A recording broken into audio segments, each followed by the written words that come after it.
आज प्यारे बाबा हम बच्चों को कहते हैं कि इस पुरानी दुनिया, पुराने शरीर में कोई मज़ा नहीं है ना।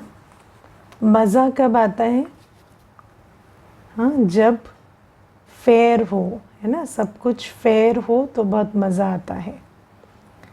आप जब कोई खेल खेलते हैं, अगर उस खेल में सब कुछ फेयर चल रहा है, माना नियम प्रमाण चल रहा है, जितना आप लगा रहे हैं उतना पा रहे हैं या बढ़ रहा है तो मज़ा आता है।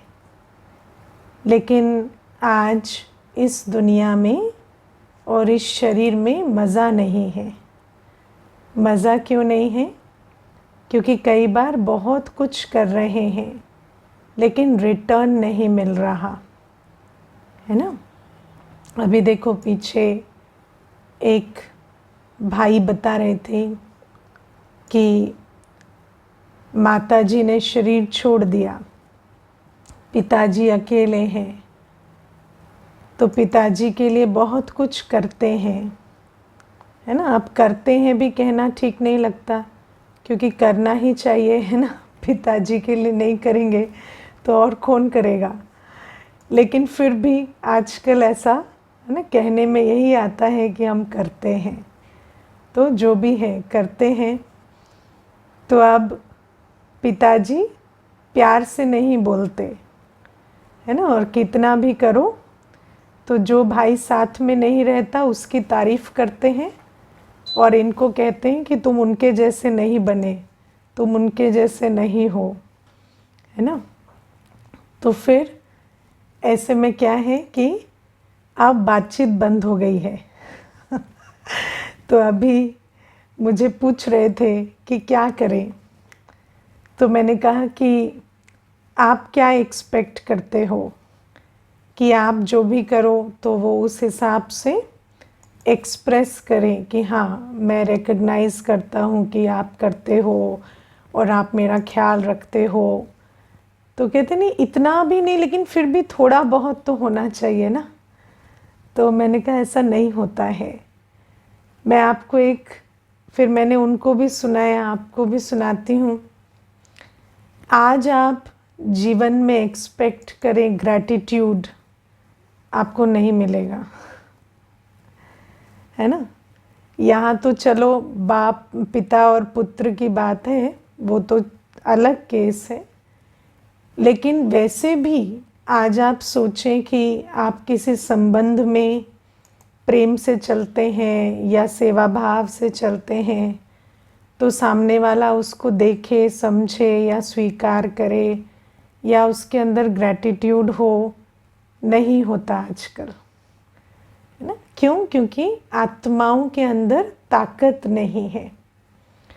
मैंने एक भाई को देखा, बहुत बुज़ुर्ग, अकेले रहते हैं, उनका कोई भी कुछ करने वाला नहीं है। उनके पास एक भाई सेवा में रहता था, नौकरी करता था उनके वहाँ। वो सुबह से शाम तक वो एक ही व्यक्ति है जो उनका ध्यान रखता था, लेकिन ये उसके साथ इतना दुर्व्यवहार करते थे कि वो फाइनली भाग गया, है ना। और फिर अभी सारे दिन दुखी रहते हैं, परेशान रहते हैं कि कोई मिले, कोई सेवा करे, लेकिन कोई मिलता नहीं है। लेकिन फिर भी आज भी अगर उनसे बात करो तो ऐसा फील नहीं होता कि उनको लगता है कि उनका व्यवहार ठीक नहीं था। तो ये जो संबंधों में आज मज़ा नहीं है ना, कितना भी आप, मज़ा तब होता है जब जो बो वो मिले, जो वैसे तो जो बोया है वही मिल रहा है। लेकिन अभी प्रेजेंट में देखो तो ऐसा लगता है कि ये सब कुछ उल्टा सीधा चल रहा है। शरीर का भी ऐसा ही है, कब बिगड़ जाता है, कब ठीक रहता है, कुछ पता नहीं लगता, है ना। मन का भी ऐसा ही है। आजकल व्यक्ति कहता है समझ नहीं आता मन क्यों उदास हो जाता है, क्यों बोर्ड फील करता है। आजकल बहुत लोग बोर्ड फील करते हैं ना, हमें बोर लगता है, हमें उमंग उत्साह नहीं आता, होपलेसनेस की फीलिंग आना, ऐसे बहुत होता है। तो मन में भी मज़ा नहीं है, धन में भी मज़ा नहीं है। आजकल कितना भी खर्च कर लो लेकिन जो सुख चाहते हैं वो मिलता नहीं है। व्यक्ति जाता है, बहुत खर्च करता है, फिर उसको पता चलता है कि है ना, जो वो एक्सपेक्ट कर रहा था उस प्रकार की फैसिलिटी उसको दी नहीं गई है। फिर वहाँ भी लड़ता झगड़ता है, मज़ा किरकिरा करता है, वापस आता है। तो बाबा हमें कहते हैं आज क्या है कि दुनिया में किसी भी चीज़ में मज़ा नहीं रहा, इसीलिए अब रहना तो इसी दुनिया में है। लेकिन बाबा अब कहते हैं कि जीते जी मर जाओ, जीते जी मर जाओ, है ना, आर्ट ऑफ डाइंग, ठीक है। जीते जी मरना बाबा हमें सिखाते हैं। अब हम सोचें कि बाबा आकर हमें ऐसे क्यों कहते हैं जीते जी मर जाओ, तो आप ही तो कहते थे उठा लो ले जाओ, मुक्ति में ले जाओ, शांति में ले जाओ, है ना, कहते हैं कि नहीं? हाँ, दुनिया में जाते हैं कहते हैं शांति में ले जाओ। एक माता आती थी, मुझे कहती थी मुझे ना ज्ञान नहीं सुनना है, मुझे ना मुक्ति का रास्ता चाहिए, मुझे बिल्कुल मुक्त होना है, मुझे और इस चक्र में ही नहीं आना है ना, मुझे जन्म मरण से मुक्ति चाहिए, तो आप कुछ ऐसा बताओ। तो मैंने कहा जन्म मरण से मुक्ति की बात तो बाद में देखेंगे, अभी क्या है ना, हस्बैंड कुछ भी बोले तो चुप रहना, है ना, तो सबसे पहले यहाँ से शुरू करते हैं। तो मुझे कहती है नहीं ऐसे चुप तो नहीं रह सकते। मैंने मुक्ति चाहिए, पूरा छोड़ के चले जाएंगे लेकिन चुप नहीं रहना है। तो बाबा कहते हैं कि तुम कहते हो तुम्हें मुक्ति चाहिए, लेकिन तुम पुरानी दुनिया में इतने अटैच्ड हो कि ज़रा सा भी कॉम्प्रोमाइज़ करने को तुम तैयार नहीं हो। तो बाबा कहते हैं कि मुक्ति, जीवन मुक्ति में जाना, जिसको तुम इतना मुझे पुकारते हो कि घर चलें या सुख की दुनिया में चलें, तो बाबा कहते हैं इतना मुझे पुकारा है, बुलाया है, तो मैं आकर सबसे पहले क्या कहता हूँ, यहाँ रहते पहले जीते जी मर जाओ, है ना। कहते हैं ना दुनिया में मज़ा नहीं है, इंटरेस्ट नहीं आ रहा, कुछ अच्छा नहीं लग रहा, तो बाबा कहते हैं जब दुनिया अच्छी ही नहीं है तो पहले जीते जी मर जाओ। अब जब तक हमें आत्मा का ज्ञान नहीं था तो जीते जी मरना हमें आता नहीं था। अब बाबा ने हमें सिखाया जीते जी कैसे मरते हैं। तो बाबा ने हमें बताया मरना माना आत्मा शरीर से न्यारी हो जाए, आत्मा शरीर से न्यारी हो जाए, इसको कहते हैं मरना। मरना किसे कहते हैं? आत्मा शरीर से अलग हो जाती है, राइट। अब प्रश्न उठता है आत्मा शरीर से जुड़ी कैसे है ना। अगर आत्मा शरीर से अलग होने को मरना कहते हैं तो आत्मा शरीर से जुड़ी कैसे है? कोई रस्सी बंधी हुई है आत्मा और शरीर के बीच में? हाँ, आत्मा शरीर से कैसे जुड़ी है? मन बुद्धि से। आत्मा शरीर से जुड़ी है मन बुद्धि से, है ना। आत्मा को शरीर का भान आ गया है कि मैं शरीर हूँ, इसीलिए शरीर से जुड़ गई है आत्मा, है ना। तो आत्मा के अंदर ये फीड हो गया है। आत्मा के अंदर ज्ञान, पवित्रता, शांति, प्रेम, सुख, आनंद, शक्ति होता है ना।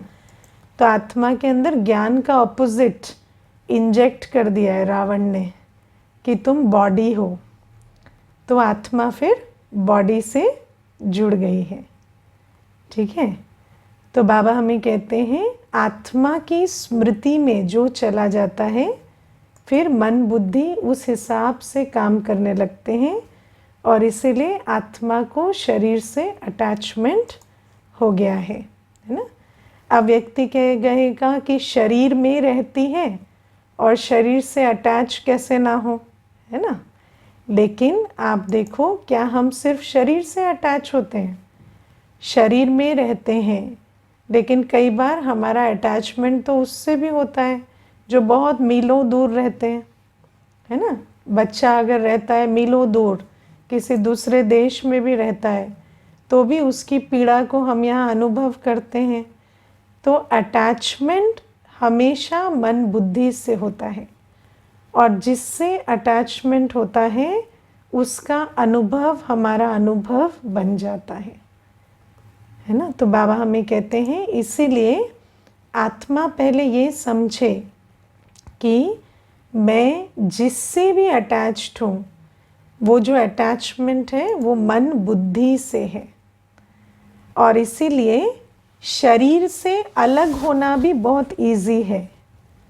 मन बुद्धि को इस शरीर से हटा दो, है ना। अब जैसे आत्मा के अंदर अज्ञान चला गया था कि मैं ये शरीर हूँ, तो अटैचमेंट हो गया। अब आत्मा के अंदर रोज ज्ञान भरता जाएगा। कौन सा ज्ञान? कि ये शरीर कोई काम का नहीं है, है ना, इसमें मज़ा नहीं है, ये तो कभी बिगड़ता है कभी सुधरता है, इससे दिल लगाकर दुख ही मिलता है। तो जितना जितना ये जो ज्ञान है ये अंदर घुसता जाएगा, उतना शरीर से डिटैचमेंट होता जाएगा, है ना। अब आप क्लास में ज्ञान सुनते हैं, ठीक है, क्लास में ज्ञान सुनते हैं। मैं कितना सुनाती हूँ? 1 घंटे, है ना, या मे बी क्लास होती है 45 मिनट या 40 मिनट। सुनते कितना है? 20 मिनट, है ना। फिर याद कितना रहता है? 10 मिनट का, है ना। फिर जैसे ही स्क्रीन बंद हो जाती है, फिर 2 मिनट की बात याद रहेगी, बाकी सब धुल जाता है, ठीक है ना। इसीलिए ज्ञान बुद्धि में बैठे, इसके लिए क्या करना होता है? जो हम क्लास में सुनते हैं उसको साइलेंस में बैठकर रिवाइज करना पड़ता है।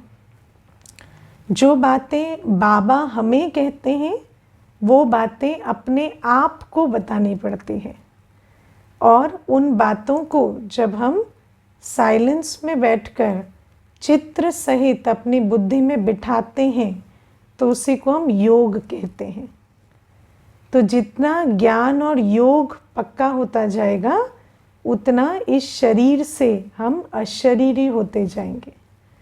और फिर आज बाबा कहते हैं गरीबी और दुख, है ना, कैसे भूलेंगे? आज गरीबी सिर्फ धन की गरीबी नहीं है, तन की गरीबी, मन की गरीबी, धन की गरीबी, संबंध की गरीबी, कई प्रकार की गरीबी है और कई प्रकार के दुख हैं। उन सबको कैसे भूलेंगे? जब हम आत्मा यहाँ इस शरीर और इस पुरानी दुनिया से बुद्धि को निकालकर बाबा से लगाएंगे, है ना, क्योंकि बाबा तो सर्व संपत्ति सर्व प्राप्तियों का सागर है। तो बाबा कहते हैं ये अभ्यास तुम्हें करना पड़ेगा। आप में से कौन कौन अभ्यास करना शुरू किए? सुबह अमृत वेला उठते हैं, थोड़ा बैठते हैं याद में बाबा की, कौन कौन करते हैं? हाँ, कुछ एक करने लगे हैं ना। जो करेगा सो पाएगा, ठीक है। सिर्फ सुनने से कुछ नहीं होगा। थ्योरी तो क्लास में पढ़ाई जाएगी, लेकिन प्रैक्टिकल स्वयं ही करना पड़ेगा। तो जब सुबह उठकर एकांत में ये विचार करेंगे कि मैं आत्मा इस शरीर से न्यारी हूँ, और बाबा ने अब मुझे ज्ञान दिया है कि मैं आत्मा परमधाम निवासी हूँ, परमपिता परमात्मा की संतान हूँ, और बाबा मुझे बहुत प्यार करता है, बाबा मुझे शांति शक्ति भर रहा है, और बुद्धि वहाँ बाबा के पास जुड़ेगी और हम बैठेंगे तो शांति प्रेम से अपने आप को भरपूर करेंगे। तो ये गरीबी और दुख का अनुभव कम होता जाएगा। हाँ, तो बाबा हमें ये अभ्यास बताते हैं। आज बाबा मुरली में हमें एक शब्द कहते हैं, तुम चैतन्य हो। बाबा हमें कहते हैं तुम आत्मा चैतन्य हो।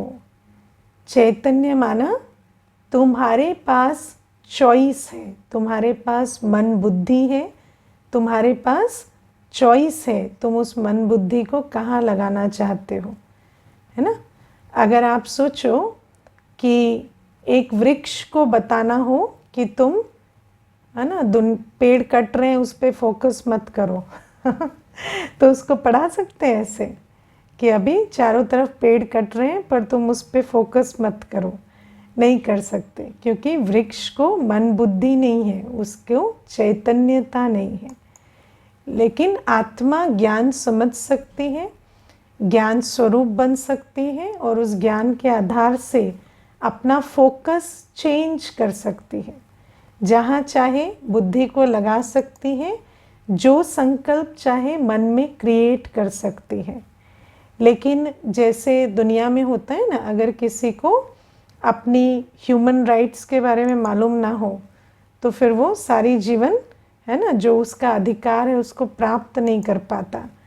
ऐसे ही हम आत्मा हैं, मैं चाहूँ तो यहाँ फोकस करूँ, ना चाहूँ तो वहाँ करूँ, है ना। सुनना चाहूँ तो सुनूँ, देखना चाहूँ तो देखूँ, ना चाहूँ तो ना देखूँ।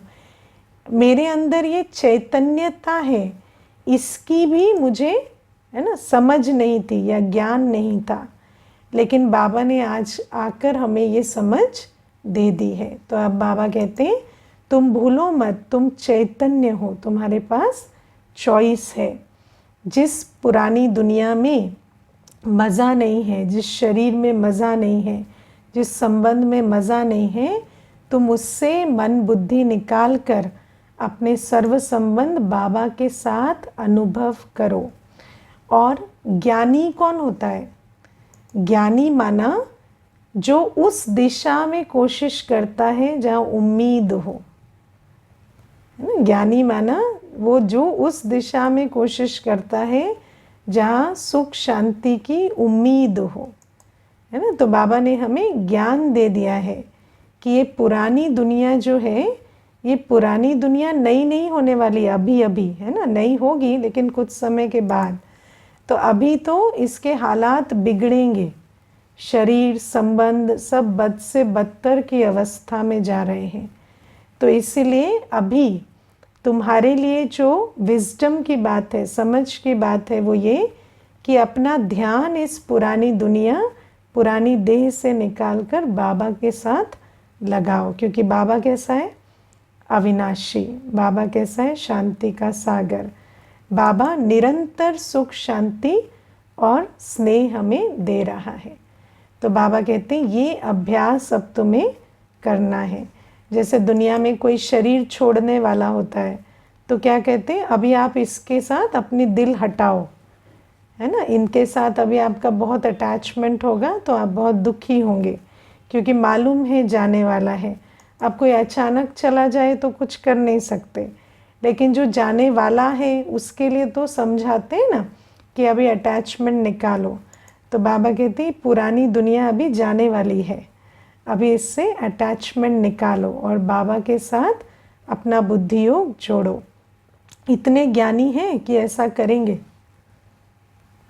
हाँ, या जिस दिन झगड़ा होता है उस दिन तो कहेंगे हाँ अभी तो मेरा एक बाबा ही है, बाबा से ही मन दिल लगाना है, बाबा का ही बनना है। और फिर कोई प्यार से थोड़ी बात कर ले तो फिर सारी दिल वहाँ लग जाती है, ऐसा। हाँ, क्योंकि कई बार हम भ्रम में आ जाते हैं। देखो, अब कोई अच्छा है या बुरा है इससे कोई फ़र्क नहीं पड़ता, लेकिन सब कुछ विनाशी है। तो जो विनाशी है, जो परिवर्तनशील है, वो दुख देगा, क्योंकि उसको तो बदलना ही है, उसको तो जाना ही है ना। इसीलिए सिर्फ दुख देने वाले से दिल नहीं हटानी है, सुख देने वाले से भी दिल हटानी है। क्योंकि सुख देने वाला जब बदल जाता है तो बहुत दुख देता है है ना। तो बाबा हमें कहते हैं इसीलिए अब समय का इशारा समझो। इसीलिए तो सृष्टि चक्र का ज्ञान सुनाया जाता है ना कि समय कहाँ आकर पहुँचा है। तो समझ से चलो, अपने इमोशंस को, अपने मन बुद्धि को सोच समझ कर कार्य में लगाओ। ऐसा नहीं दिल लग जाती है, मन में सोच आ जाती है, ध्यान वहाँ चला जाता है। ये अज्ञानियों की भाषा है। अज्ञानी कैसे बात करते हैं? हमारी तो दिल वहाँ से हटती नहीं है, हम कितना भी सोचना बंद करना चाहें, सोच नहीं बंद होती है, या ध्यान बार बार वहाँ चला जाता है पुरानी बात पर। लेकिन अब हम अज्ञानी नहीं हैं, अब हमें समझ आ गया है, मेरा मन है, मेरी बुद्धि है ना, तो मेरा ध्यान है, जहाँ लगाना चाहूँ वहाँ लगेगा, इधर उधर क्यों जाएगा। तो बाबा कहते हैं अपनी शक्ति को समझकर उस शक्ति को कार्य में लगाओ और अपना मन बुद्धि को पुरानी दुनिया से निकाल कर बाबा के साथ अभी लगाओ, क्योंकि तुम्हें समझ आ गया है सारी पुरानी दुनिया विनाश होने वाली है। करेंगे ऐसा पुरुषार्थ? हाँ, या सिर्फ दुख देने वालों को भूलेंगे? हाँ, एक माता मुझे पूछती थी कि ये तो मुझे समझ में आ गया कि सास को भूलना है ना, दुख देती है, लेकिन पति को क्यों भूलना है, वो तो बहुत अच्छे हैं, है ना।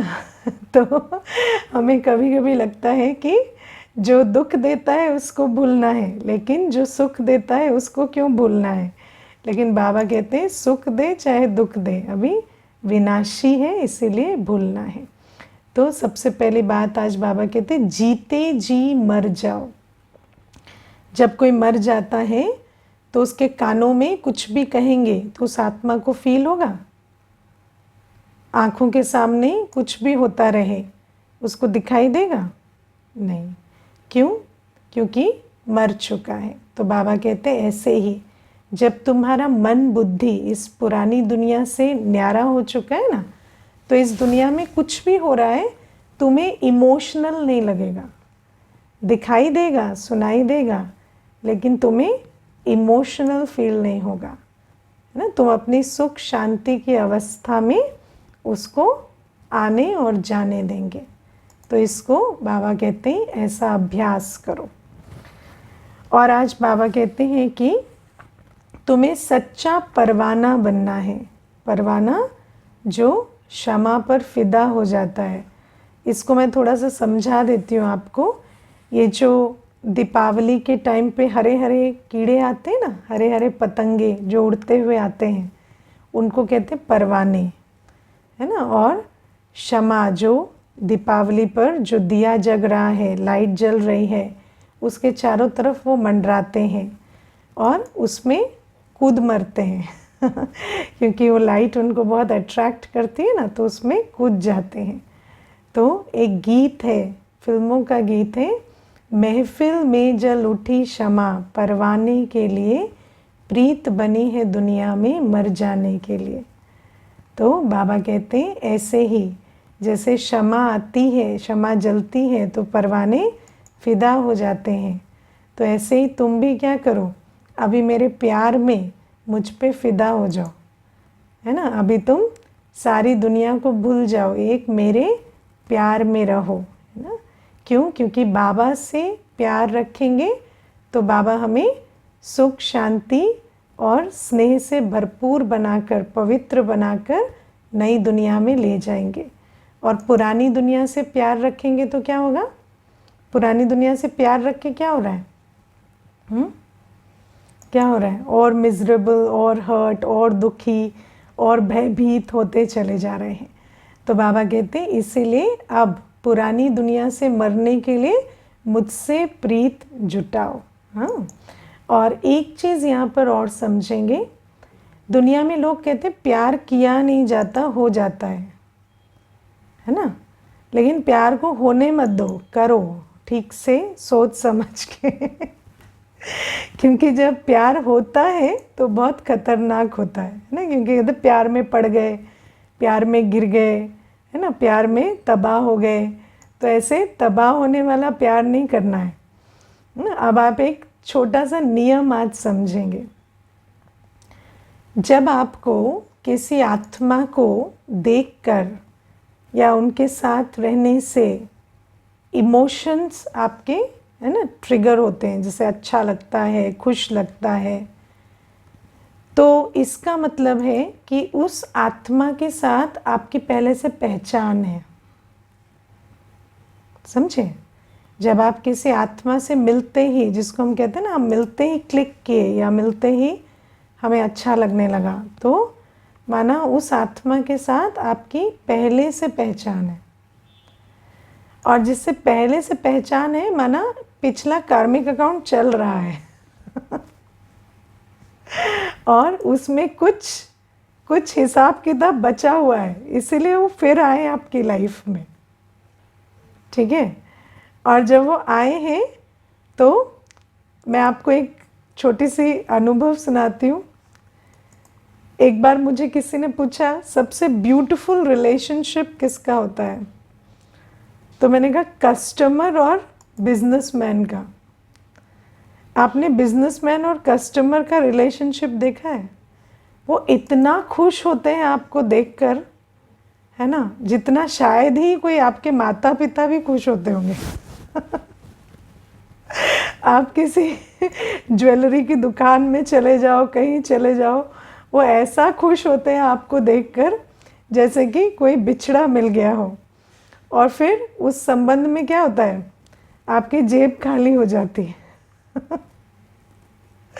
तो बाबा हमें कहते हैं ऐसे ही ये जो संबंध टकराते हैं ना, ये सब आपकी जेब खाली करते हैं। तो जो आपको देखकर बहुत खुश हो रहे हैं, जिनको देखकर आपको बहुत खुशी मिल रही है, इनके साथ कुछ हिसाब किताब बाकी है, और ये जब मिलेंगे तो बहुत खुशी से मिलेंगे, लेकिन धीरे धीरे वो हिसाब किताब एक्टिव होने लगेगा, और कुछ समय के बाद आपको अनुभव होगा कि मेरी जेब खाली हो गई है चाहे वो पैसे की हो, चाहे इमोशंस की हो, चाहे सेल्फ एस्टीम की हो, किसी न किसी तरह से तो जेब खाली हो ही जाती। तो बाबा हमें कहते हैं ये जो प्यार जब होता है ना, तो इसका मतलब आपका पिछला हिसाब किताब है जिसके लिए आपको उस आत्मा के प्रति अट्रैक्शन या आपको एक अटैचमेंट या एक खींच हो रही है, तो वहाँ पर कार्मिक अकाउंट अलर्ट आपको मिलना चाहिए कि यहाँ कार्मिक अकाउंट हमें बुला रहा है। तो बाबा हमें कहते हैं इसीलिए ये समझो कि वो प्यार नहीं है, वो तो कर्म के हिसाब किताब इस प्रकार से बुलाते हैं, है ना। जब आपको बीमार होना होता है ना, तो आपको विंटर में आइसक्रीम खाने का मन करता है, गला ख़राब हो तो आइसक्रीम खाने का बहुत दिल करता है, और जैसे ही आप 2 स्कूप खा लेते हैं उसके बाद आपको पता चलता है कि ये मुझे नहीं करना चाहिए था तो ये ऐसा ही है, सारा कार्मिक सेटलमेंट इसी प्रकार से आता है।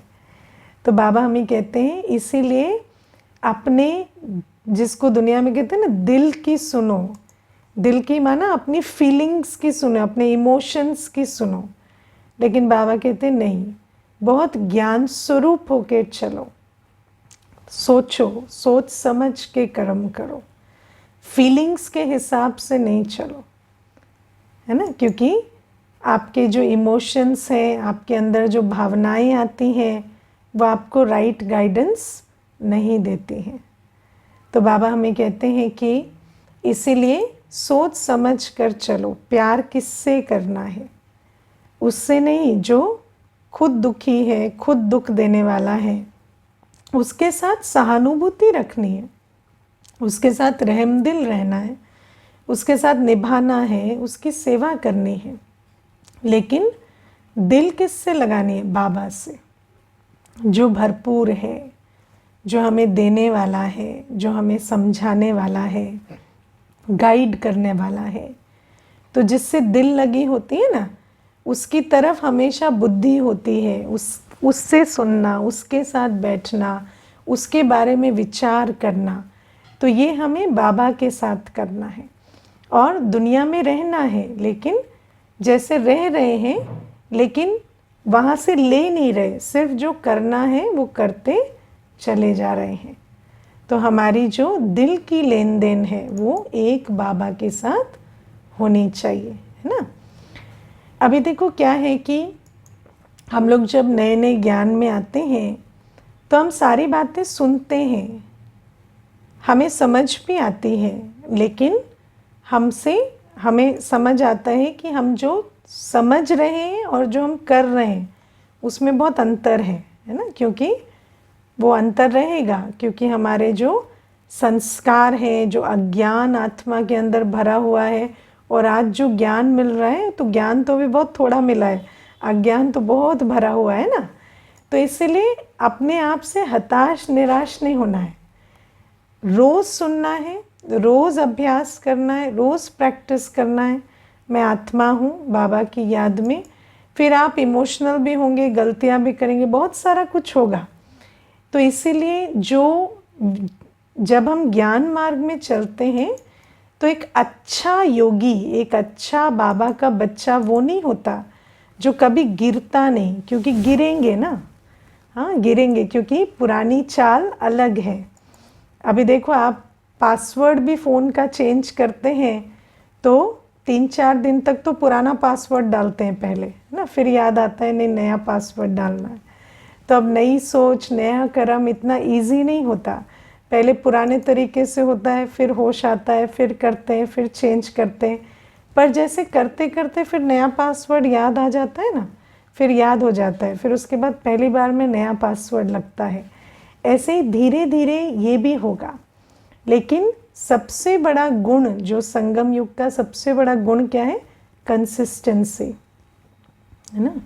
जो छोड़ेगा नहीं वो मंजिल पर पहुंच जाएगा, है ना। ज़्यादा प्रेशर नहीं लेना है, छोड़ना नहीं है, और अपनी मेहनत पूरी करते रहना है रोज़ रोज़, है ना।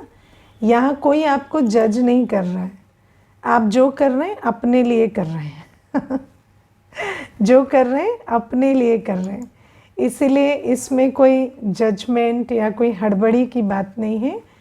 अपने पेस पे जैसे आपको जितना जितना समझ आता है, बाबा को अपना कार्य करने दो। बस एक चीज़ हमें याद रखनी है, रोज़ क्लास, कभी क्लास मिस नहीं होनी चाहिए, है ना। रोज़ योग बैठना है, मानो अमृत वेला भी नहीं उठ पाए तो भी जब उठे तब थोड़ी देर बैठना है बाबा की याद में, अपनी आत्मिक स्थिति में।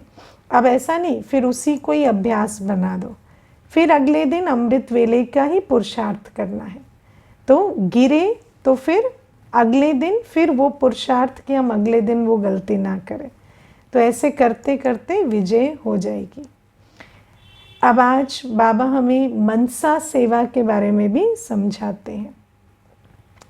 मनसा सेवा क्या है? तो कई बार बच्चे प्रश्न पूछते हैं, मनसा सेवा समझाओ, है ना। हमें इसको गुड वाइब्रेशन भेजनी है, उसको गुड वाइब्रेशन भेजनी है, हमारा उसके साथ प्रॉपर्टी सेटलमेंट नहीं हो रहा तो उसको हम गुड हीलिंग भेज देंगे तो वो हमारे प्रॉपर्टी के पेपर पे साइन कर देंगे, है ना। इस प्रकार की मनसा सेवा बहुत करना चाहते हैं, या हमारे बच्चों के लिए या स्पाउस के लिए या भाई बहनों के लिए हमें मनसा सेवा करनी है।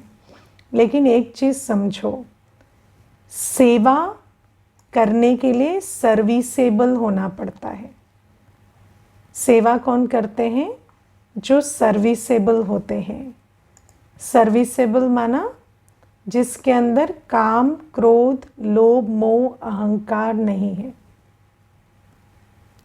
सेवा कौन कर सकता है? जिसके अंदर काम, क्रोध, लोभ, मोह, अहंकार नहीं है, है ना।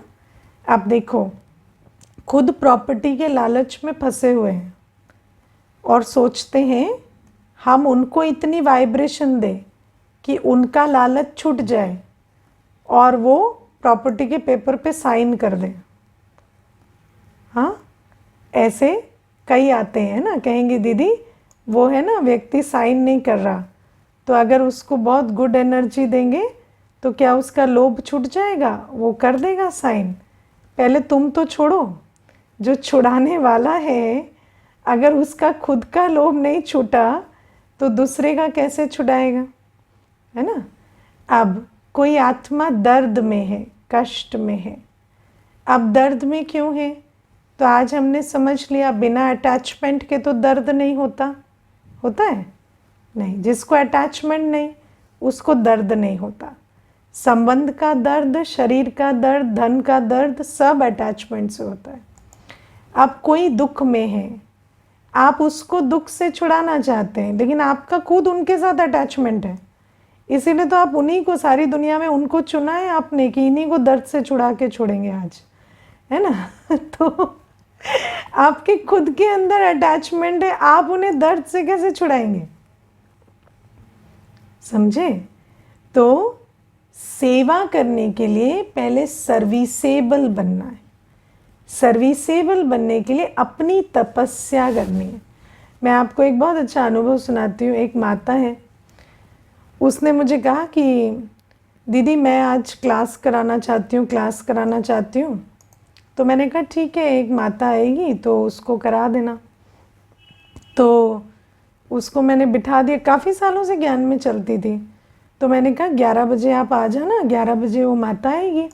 तो मैंने कहा किस टॉपिक पे कराओगे? तो कहती है ईगोलेसनेस पे करा देंगे आज, कि ईगोलेस कैसे बनना है। तो मैंने कहा ठीक है।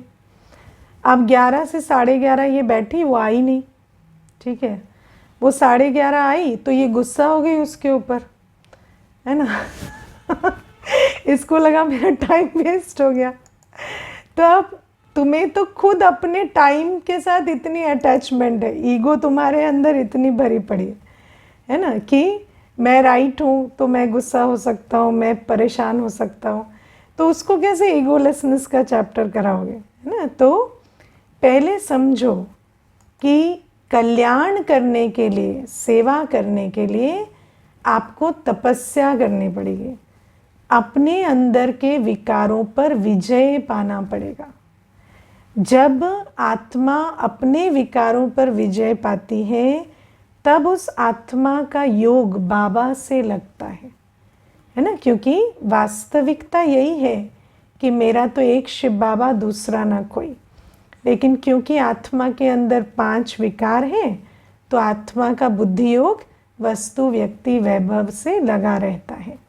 तो बाबा हमें कहते हैं जब तुम इन 5 विकारों से मुक्त होगे और तुम रियलाइज करने लगोगे कि मैं हूँ ही बाबा की, और बाबा की बनने से मेरे अंदर बाप समान गुण शक्तियाँ इमर्ज होने लगे हैं, तब तुम सारे विश्व को कल्याण की वाइब्रेशन दे सकते हो।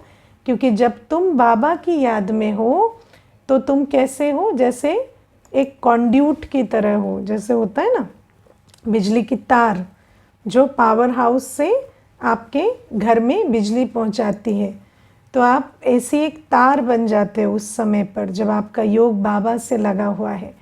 जो बाबा की शांति, बाबा की शक्ति इस पूरे संसार की समस्त आत्माओं और प्रकृति के 5 तत्वों को अनुभव कराते हो। लेकिन इसके लिए आपको लोगों को या 5 तत्वों को याद नहीं करना है। आप बाबा की याद में बैठे हो तो ऑटोमेटिक सबको आपसे हीलिंग मिल रही है ना। और आप पिक एंड चूज़ नहीं कर सकते। लेकिन इसमें भी मैं आपको एक बात बता दूं, तब आप जब अटैच नहीं हो तो जिसका आपसे अटैचमेंट है वो ज़्यादा हीलिंग ले रहा है,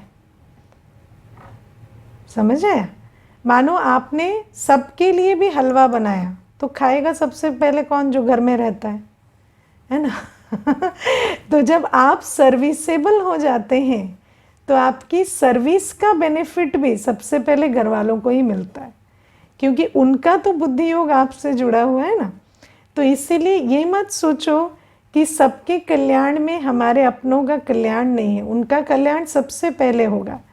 लेकिन तब जब आप पहले अपने विकारों पर विजय पाके बाबा की याद में इतनी शक्तिशाली स्थिति में बैठेंगे। ओके, तो ये है आज की बाबा की मीठी मुरली। तो अब जीते जी मरना है ना। अब उठा ले बाबा मुक्ति दे दे, वो नहीं। बाबा अब कहते हैं अब मैं तुम्हें मुक्ति में ले जाने आया हूँ, पहले तुम बुद्धि योग निकालो, तुम चैतन्य आत्मा हो, भूलो मत। एक बाबा मेरा संसार है, इस स्थिति में बैठो और मनसा सेवा करने के लिए पहले अपने विकारों पर विजय पाओ।